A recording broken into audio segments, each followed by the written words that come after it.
You spent a lot of time in Australia, spent a lot of time in America. Which country would you say is more racist? You want me to get attacked on these motherfuckers are gonna come after me. We're trying to get you popping on Reddit.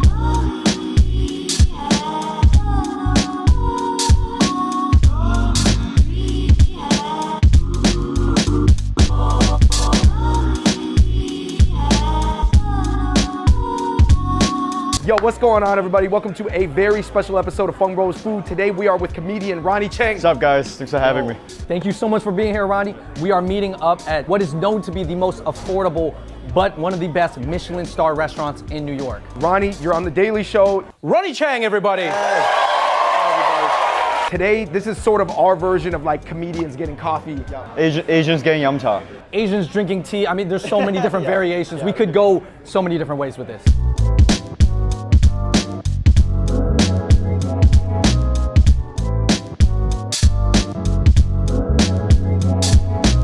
Ronny, for the people out there who are not familiar with your work, how can you describe what you do? I'm a stand-up comic. That's my primary profession. We invented chopsticks because forks are too easy. I don't know about you, but I enjoy a challenge when I'm doing a daily activity that's required for my survival. I was very fortunate to get hired on The Daily Show. Now we tell dick jokes, but we try to make it sound like it's political. For $6,000, I expect to be able to The first thing I saw you from was an Australian stand-up special that went viral. because I went to an elite law school. I don't lose verbal arguments, okay? Let's break down what Kanye West is saying, okay? First of all, Kanye West is saying, have you ever asked your father?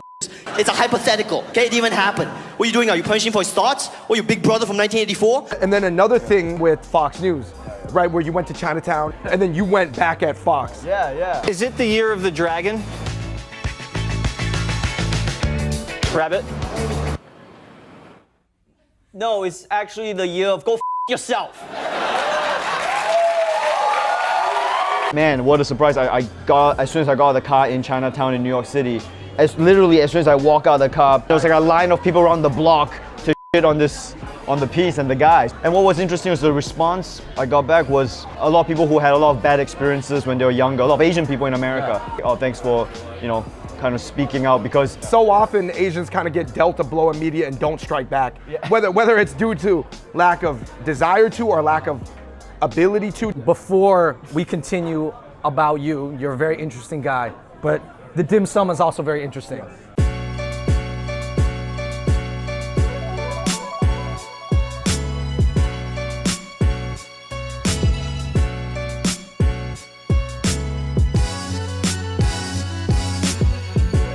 Deep fried pork and shrimp dumpling is hamburger, right?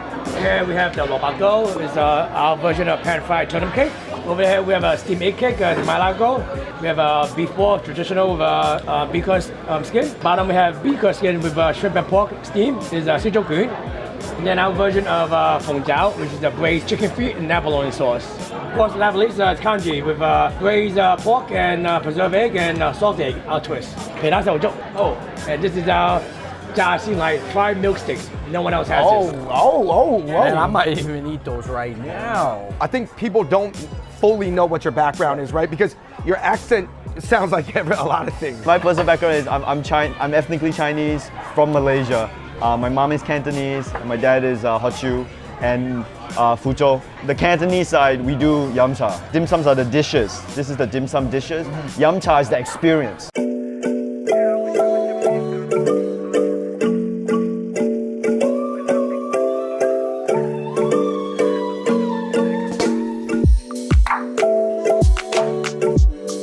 So you were talking about how you was gaining your voice in Australia. So I was doing stand-up in Australia for maybe 8 years before I moved here. And before that I was living in Singapore for 10 years. And before that I was living in Malaysia. Then I went to Australia for 10 years. I went to law school in Australia. And after I graduated I started comedy in Australia. So I was working in comedy for about 8 years. And I was very lucky to kind of get opportunities in Australia and find my voice. So when I came to America, one thing about America is that I found in America, they don't care what you do outside of America. It doesn't matter. You could be the biggest Bollywood guy in Bollywood, you come to America, they stop you at the border and ask you if you're Muslim. Even British comedians, they could be like the biggest thing in England, and literally people be like, "Why are you talking funny?" You talk funny, bro. Like, why do you think it was almost like you made a jump up when you got to America? While a lot of people feel like maybe coming from a foreign place, they make a drop down. TV in America is still the MBA of TV. So anytime you work in TV in America, you most likely are taking a step up. But that's the reason I'm here. You know, all my comedy heroes are from America. All the TV shows I watch are American. correct me if I'm wrong. The Daily Show, since Jon Stewart left and Trevor took over, took a much more international spin. Oh, absolutely. Even it is international, but I've noticed that if you don't talk about issues with an American perspective, the American artists don't really care about it. Right, well, you can't pull a BBC and be an Al Jazeera Plus and be all ultra international, right? Exactly. Guys, that eggplant and shrimp, that is probably the best version I've had of that dish. Now, this is the famous pork bun, the char siu bao, but it's not just the regular char siu bao. A lot of people think that's the pineapple topping. That's actually not. It's custard. Oh, man. Dude.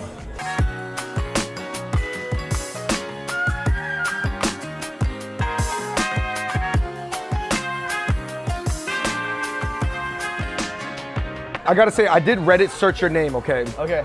And we did this with Jimmy O Yang. I think in the first season, there was some criticism. The comments on Jimmy are a lot more harsher than your comments on Reddit. Jimmy, and we talked about it, Jimmy, you know what I'm talking about. I don't think people understand what you represent. Because like you said, you're a Chinese guy who's ethnically Chinese, who grew up in Malaysia and Singapore, moved to Australia, started an Australian comedy career, and was able to make a lateral, slightly upward jump to the internationalization of The Daily Show. They can't roast that.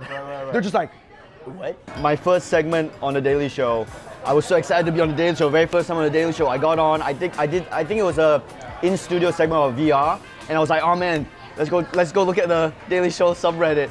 I looked at it. Oh, it was so brutal. I swear I haven't been back to the Daily Show subreddit since the first episode. Oh, really? What'd they say?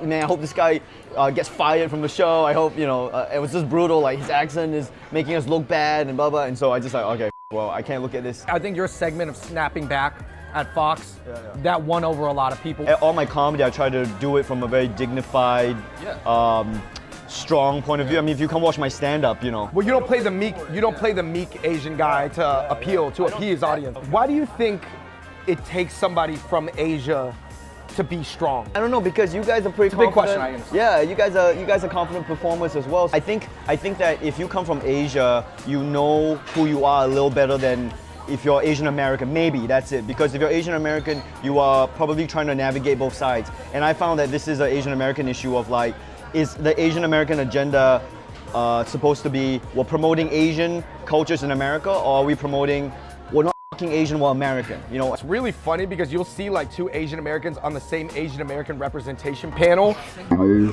and then let me just say that I made Ronnie spit up his tea.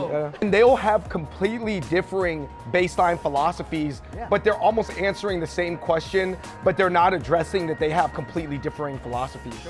Part of it is just giving regular Asian Americans, not super crazy, ridiculous personalities necessarily, just regular Asian Americans a platform, and just to hear what they say, because I do think that even when other people see these videos of like Asians speaking out, they're like, oh, Asians do have thoughts.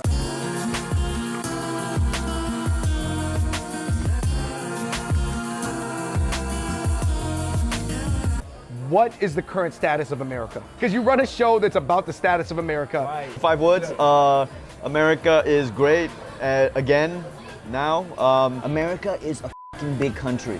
It is a huge country. And America isn't just geographically big, it's big in terms of the different cultures. I'm not saying Asian or white, I'm saying state by state, the different cultures, there's a wide range of people in America. We are in our own bubbles, and they are in their bubbles too. Whether you're in the social justice warrior bubble, the PC bubble, the Bernie bro bubble. America has too many bubbles right now, and you need the bubbles to merge a little bit and get some interaction between people. Any funny ideas? Any cool ideas? Oh, to unify America? I think Roseanne Barr is unifying America a little bit, right? You know what? Hey, this sounds a bit wanky and pretentious, but yo, culture unifies America, man. When you make cool content, or you show food, or you let people into yum cha or whatever the experience is, I always go like, yeah, you can't hate another culture if you like their food. You know, no one's had the best burrito and gone, hey, you know what? These Mexicans. Like, no, You start international food halls in every city and just serve authentic versions of that food. Movies like, I don't know, Black Panther, I feel like, can you watch that and not feel something for people who don't look like yourself? I don't know, you know, maybe you can, maybe if you really got a lot of hate in your heart. I always say like, people who say they hate Trump and want him to get elected, and I always go like, how much do you hate Trump? Do you hate Trump enough to have a conversation with a Trump supporter and convince them? Or are you just gonna yell at them and call them stupid? Because you don't convince them by vilifying them. I think a lot of people in America were vilifying people to get the hits. Keyboard warriors are only going to do so much. Yeah. It's important to have that too. The freedom to insult the government, you know, that's something that's crazy back home. You couldn't do especially in Singapore. Yeah, every day on the Daily Show we're talking shit about the president. Not only is it allowed, like we get paid to do it. You're bullish on America. Yeah, I think so. I'll be damned if I wait 10 years to get on a Daily Show and this country goes under. It took a long time for me to get here. You spent a lot of time in Australia, you spent a lot of time in America. Yeah. Which country would you say is more racist? You want me to get attacked on these motherfuckers are gonna come after me? We're trying to get you popping on Reddit in the comments. Preface is, we made a video with another Australian Chinese girl who we essentially said that Australia is more racist due to them being possibly more outspoken about it. Someone who's traveled around the world and lived in different countries, it's always easy to pick the worst examples of that country. I think that Australians are more vocal about their thoughts, almost in kind of a naive, like, we just speak all mine in Australia type situation. But Americans, in terms of execution, is more oppressive. You know, like the powers here are more low key, actually oppressive. But over there, they just more say whatever they want, but they might not be that oppressive. I think the reason that is in Australia, they don't have the history of racism that America has. So they're more outspoken because they didn't have blackface. They didn't have all this stuff, so they don't know. They're not slavery. Right. They don't have the context of that stuff. So when you say that they're more outspoken racism than America, it's because America has all the shit and they've learned from it. So they've learned to, okay, this is how we have to almost be more low key about it sometimes. Yeah. Basically, I retract that video. America is more racist than Australia. Yeah. That is actually my final answer.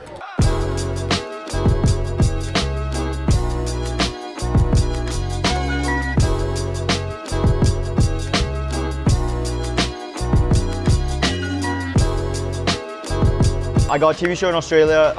It aired in Australia already. It aired on the BBC One, and it's coming to America, Comedy Central. It's called RONNY International Student. It's about Asian international students studying in Australian universities.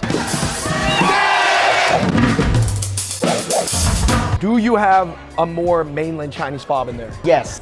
That is really interesting because when people think of international students, I knew some that were from Malaysia and Singapore, but most people's brain goes to a fob wearing Balenciaga in a Ferrari that goes to NYU. We've got nothing to lose. Like, our parents paid for us to be here so we could get a better education, so we could go back and get reputable professions and or take over cushy family businesses. We literally have everything to lose. Showing Asian men in a position of strength, showing Asian people good at sports, showing people all that kind of stuff. I kind of put it into the show, so hopefully people, you know, like it, and hopefully it, as you're saying, it changes culture a little bit, and we have some of that representation. Support it. And stop hating on Reddit. Come on, go make something with your life, okay? Bunch of idiots. Keep shitting on. Make something for yourself. Before you criticize, go make something. Go make something and see it. If you think something is terrible, make a better version. The tools are there. Brain is there. If you can't make it better, you gotta tone down on the jerking off in front of the computer. It's yeah. We gotta end off. Crazy Rich Asians is coming out this spring. 12th of August, 2018. You really should have told me that you're like the Prince William of Asia. That's ridiculous. Much more of a Harry. White women blew up the book. I mean, what you said, for whatever reason, Asian people don't have the clout to make shit blow up. White women blew it up, you know, so hopefully they blew it up for us. Hey, you know what? Me and Andrew make a background cameo in the movie. Richie's in it too. Yeah, Richie's in it. And I just hope the bokeh, you know, the depth of field didn't blur me out. It really speaks to how international the world is becoming, how international America is becoming. How Asian? Yeah, how Asian the world is becoming. Culturally, there's a shift, right? There has to be a shift. Again, it comes from everyone's hard work, everyone's making videos. You guys are showing that there's an audience for this, and you guys are making interesting content. You're not just doing it cynically for numbers. What I've learned about storytelling and comedy and running a TV show is authenticity resonates.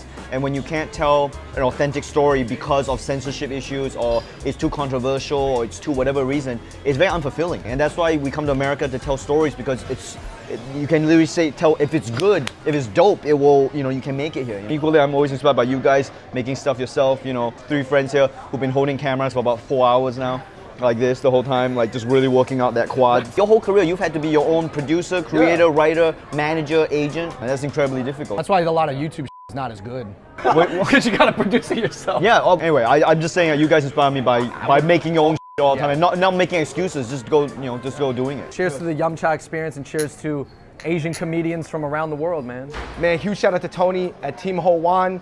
This place is amazing. Definitely check it out. New York, East Village. They're gonna opening another one in the West Side. Definitely check out Ronnie and all his information down below. Yo, that was such a cool episode, and thank you so much for shedding a lot of light on a lot of issues and having that discussion with us. And guys, yo, we are in New York City at Tim Ho Wan. Until next time, everybody, we out. Peace. Good job.